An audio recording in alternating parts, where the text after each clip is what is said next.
La Lune et Mars se donnent en spectacle vendredi. Le spectacle sera dans le ciel vendredi, avec la plus longue éclipse totale de Lune du XXIe siècle qui fera rougir notre satellite, tandis que Mars, quasiment au plus près de la Terre, brillera tout particulièrement. C'est une conjonction de phénomènes rares et intéressantes, déclare à l'AFP Pascal Descamps, astronome à l'Institut de mécanique céleste et de calcul des éphémérides, IMCCE, au sein de l'Observatoire de Paris, PSL. La Lune devrait prendre une teinte rougeâtre, un peu cuivrée et Mars, surnommée la planète rouge, sera à côté, très brillante, avec une teinte légèrement orangée, ajoute-t-il. Le show pourra se découvrir à l'œil nu, sans aucun danger. Jumelles, lunettes et télescopes permettront d'en profiter encore plus.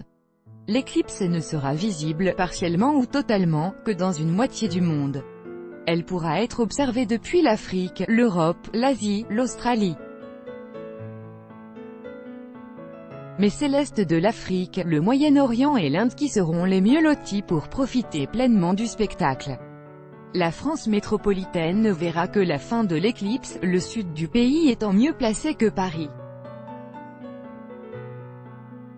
C'est à La Réunion que les Français verront le mieux l'événement, la Lune étant, qui plus est, très haut dans le ciel, alors qu'à Paris, elle sera assez bas. Pour qu'une éclipse de Lune se produise, il faut qu'il y ait un alignement quasi parfait du Soleil, de la Terre et de la Lune.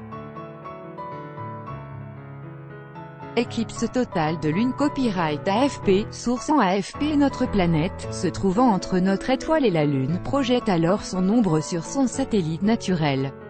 Vendredi, la Lune, qui sera pleine, va rentrer peu à peu dans la pénombre, puis dans l'ombre pour se retrouver totalement dans l'ombre, avant d'en sortir progressivement. Le phénomène complet, y compris la phase de pénombre, imperceptible à l'œil nu, commencera à 17h14 GMT, 19h14 heure de Paris, et s'achèvera à 23h28 GMT, 1h28 heure de Paris. Le spectacle commencera vraiment à 18h24 GMT, 20h24 heure française, la Lune donnant l'impression d'être peu à peu grignotée par l'ombre. Le moment le plus captivant de l'éclipse, lorsque la Lune sera complètement dans le cône d'ombre projeté par la Terre, débutera à 19h30 GMT, 21h30 heure française, et se terminera à 21h13 GMT, 23h13 heure française. Cette phase dite de totalité durera 1h43 minutes, 103 minutes, ce qui en fera la plus longue éclipse de Lune du XXIe siècle. Mini-lune, c'est une réplique de l'éclipse du 16 juillet 2000, qui avait duré 1h46 minutes, devenant la plus longue éclipse de Lune du XXe siècle, qui s'est achevée le 31 décembre 2000, relève Pascal Descamps. Il s'agira de la deuxième éclipse totale de Lune de 2018, la première ayant eu lieu le 31 janvier, elle n'était pas visible en France. Il s'agissait d'une « superlune » car notre satellite avait une taille apparente particulièrement importante.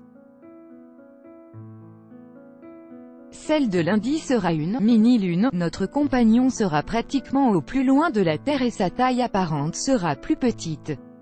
Il mettra donc plus de temps à traverser le cône d'ombre, privé des rayons du Soleil, la Lune va s'assombrir et prendre une teinte rouge.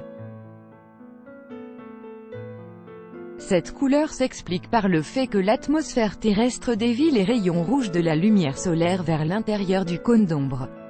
La Lune peut alors les refléter, suivant les conditions de l'atmosphère, et notamment la pollution. La Lune pourra être d'un gris-rouge très sombre, ou bien prendre une teinte rouge plus intense si l'atmosphère est sans poussière. L'autre héroïne de la nuit sera la planète Mars, qui ne sera qu'à 57,6 millions de kilomètres de la Terre. Le minimum de distance sera atteint le 31 juillet, cela fait 15 ans que son diamètre apparent n'a pas été aussi grand. Et il faudra attendre 2035 pour revoir la planète rouge d'aussi près. À l'œil nu, on verra seulement un point brillant, mais avec une lunette ou un télescope, il sera possible de l'observer dans les détails. Tout droit de reproduction et de représentation réservé. Copyright 2018, Agence France Presse.